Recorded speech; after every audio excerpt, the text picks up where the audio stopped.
Saya pegawai di salah satu bank konvensional. Setelah saya tahu jika bekerja di bank itu riba, saya berniat untuk berhenti. Tapi saya masih ragu karena sempat konsultasi ke beberapa teman bahwa dilihat dari manfaat bank itu lebih banyak daripada mudaratnya.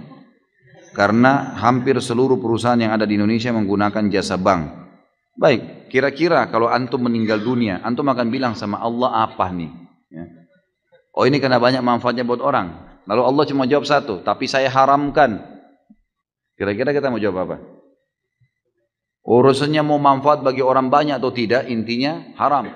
Orang buka tempat perzinahan, teman-teman. Ingat ya, riba, zina, durhaka sama orang tua, dosa besar semua ini.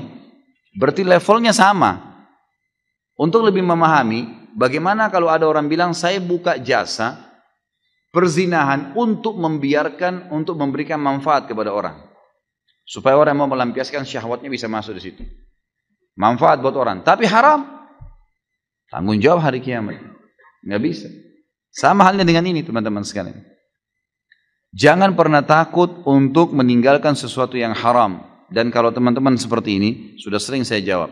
Kalau antum sedang ada perasaan takut mau meninggalkan karena ini haram, datang ke seorang ustadz, saya mau tinggalkan nih, tapi saya nggak tahu nih, saya nggak tahu harus bagaimana nanti nama baik saya sudah terlanjur punya kerjaan, teman-teman saya, keluarga saya, kemudian saya juga sudah punya pendapatan, dan seterusnya lah, fasilitas kendaraan dan macam-macam. Kalau saya tinggalkan, maka martabat saya, nama saya, makanan saya, semuanya terganggu nih. Dan itu. Seperti itulah. Lalu bagaimana hukumnya? Tetap, jawaban agama haram. Dan kalau anda mau lebih pasti, lebih aman, tinggalkan. Karena kalau tetap bertahan pada sesuatu yang haram, konsekuensi pembersihannya lebih lama. Sementara kalau dosa yang kita kerjakan saja, tidak kita tahu masih ada pembersihan, yang kita tahu sedikit juga pembersihannya ada. Apalagi kalau yang sudah besar, bertahun-tahun antum bertahan. Kemarin saya subhanallah waktu di Pontianak, pas lagi makan, tidak sengaja seorang notaris saudara kita yang mengundang di Pontianak itu kemudian makan siang di rumah makan Padang. Dia undanglah teman-temannya dia. Di antaranya kepala cabang bank konvensional di situ. Duduk depan saya. Lalu kemudian setelah makan diperkenalkan, oh ini kepala bank semua banyak. Ada syariah, ada yang konvensional. Mata saya nyorot ke yang konvensional nih. Saya tanya, Pak, tidak pengen berhenti ya Pak? Saya tanya gitu. Oh pengen sih Ustaz. Ini ditunjuk temannya notaris, saya nggak usah sebutin namanya. Ini Bapak ini tahu betul saya ingin berhenti. Terus kenapa nggak berhenti Pak? Iya, lagi mengatur strategi. Gitu. Baik, kalau dalam mengatur strategi ini Bapak mati bagaimana? Ini di meja makan nih, saya ngomong gitu.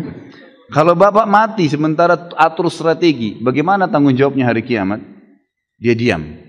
Coba Bapak pikirin coba. Ingat Pak, prestasi dunia ini hanya akan kita tinggalkan di dunia. Di akhirat, apa yang Bapak lakukan dari kebaikan akan diterima. Pikirkan baik-baik ini. 1 dirham riba dalam hadis dikatakan lebih berat daripada 36 kali berzina. Riwayat lain lebih berat daripada berzina dengan ibu sendiri. Bapak sudah tahu belum itu? Iya Ustaz. Baik. Apa yang Bapak kira-kira mau lakukan sekarang? Nah, saya tanya gitu. Saya mau tinggalkan. Tapi kira-kira kiat-kiatnya Ustaz. Baik. Langkah pertama, kiat pertama Bapak keluar. Saya bilang. Keluar dulu. Kenapa keluar? Dia kan diam. Saya tanya, Bapak pasti tanya saya, kenapa keluar? Saya bilang iya. Bapak sekarang lagi injak lumpur. Penuh lumpur nih semuanya. Lalu bilang, Ustaz bersihin dong. Saya bawa air nih, selang.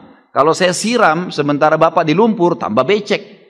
Saya sampaikan hukum, Bapak masih tetap mau kerja di situ, tambah beban tuh. Pulang tambah terfikirkan, tambah ini. Jadi serba susah. Jadi caranya keluar dulu dari lumpur. Keluar di jalan, saya siram tuh. Bersih. Keringin bisa lari, gitu kan? Jadi harus keluar, nggak bisa enggak. Bapak harus keluar dulu, gitu kan? Baru bisa jalan, gitu. Dia bilang sebenarnya gini Pak, saya bilang minimal Bapak pindah ke syariah, saya bilang gitu. Iya sebenarnya mau Pak, dan Bapak perlu tahu, dia bilang Pak Ustadz, waktu bank syariah dibuka, begitu mau buka cabang di sini dia bilang, gitu kan? Semua ini yang konven ini mau pindah ke syariah semua. Sampai sekarang dikasih peraturan udah nggak bisa lagi. Jadi ini yang membuat masih tertahan. Baik, kiat pertama dari saya keluar. Kiat kedua, Bapak mulai memikirkan dari uang yang ada untuk buka usaha. Usaha-usaha. Yang ketiga, Berjelaskan pada istri, pada anak, supaya mereka tidak kaget tentang masalah haram. Ajak mereka supaya satu rumah semua kerjasama untuk itu. Assalamualaikum warahmatullahi wabarakatuh Ustaz. Assalamualaikum warahmatullahi wabarakatuh. Saya seorang supir dari sebuah bank konvensional. Mau nanya apakah gaji saya termasuk dalam riba? Nah, apabila saya zakatkan sudah bersihkah gaji saya? Ya, saya salat nafilah dikerjakan berapa rakaat dan waktu yang dikerjakan kapan? Manfaat dari salat tersebut apa? Maaf ya, satu kertas ini saja cukup untuk saya jawab untuk hari ini. 5 pertanyaan dari sini saja. Yang lain nanti saya inikan di official. Baik gini, kalau Anda ragu dengan sesuatu, maka cari yang meyakinkan. Sudah, itu jelas hukumnya. Awas, hati, innal halala bayyinun, innal harama bayyinun, wa bainahuma umurun mushtabihatun. Ya, yang halal itu jelas, yang haram itu jelas. Di antara keduanya ada yang syubhat. Rumus syubhat itu tanya dulu kejelasannya. Kalau memang tetap gak jelas, maka tinggalkan, itu lebih bagus. Paham ya? Saya kerja Ustaz di bank konvensional, bagaimana hukumnya? Kalau ada ribanya haram hukumnya. Kalau kemudian tidak mendapati yang lain dan darurat hidup ada di situ, maka sifat daruratnya muncul. Tapi darurat sifatnya sementara, bukan sementerus. Jadi sambil di situ, antum mencari pekerjaan lain. Ya ada di bank syariah misalnya, ada yang lain misalnya, silahkan masuk ke situ. Yang ininya kemudian antum kurangi, itu persatu sampai dapat yang baru itu, tinggalkanlah yang meragukan di situ. Paham ya? Kerja di bank konvensional, mendengar tentang suara bahwasanya bank konvensional dari riba, ternyata tidak lari. Berarti orang pilihan. Kalau seandainya umat Islam punya keinsafan kayak begini, itu beres semuanya. Yang repot tuh, repot banget gitu aja, dikit-dikit haram lah ini. Tapi tidak, begitulah Allah memilih hati. Padahal dia mengerti pekerjaan beliau adalah seperti itu, tapi ternyata Allah rindukan. Bukan malah lari. Ngapain kalau memang tidak dipilih oleh Allah, ngapain datang ke sini? Dan beliau sudah tahu kok jawaban saya, insya Allah. Allah menggiring. Begitulah orang dipilih oleh Allah, enggak unik kadang-kadang, masih mau datang bertanya lagi ya,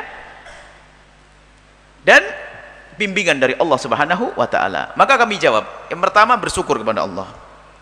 Anda jauh-jauh masih menyempatkan diri datang ke sini. Orang Cirebon saja banyak nggak datang kok. Ini istimewa. Belum lagi Anda datang dalam keadaan Anda punya masalah, berarti Allah akan angkat Anda, yakin. Anda punya masalah kan, datang ke sini punya masalah.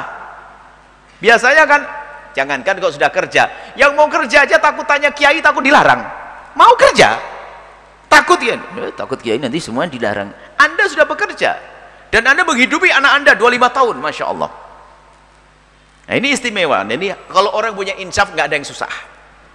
Kemudian beliau minta petunjuk, kami sampaikan bahwasanya ketahuilah yang lalu berlalu Allah Maha Kasih, yang lalu berlalu Allah Maha Kasih. Karena waktu itu Anda belum menghadiri masjid, belum tahu, Anda baru tahu. Satu, Allah Maha Kasih. Kemudian niatlah untuk segera hijrah. Hijrah itu bukan harus Anda tinggalkan esok hari. Anda harus punya perencanaan dan yakin bahwasanya rizki tidak akan lari kemana, sudah dijatuh oleh Allah.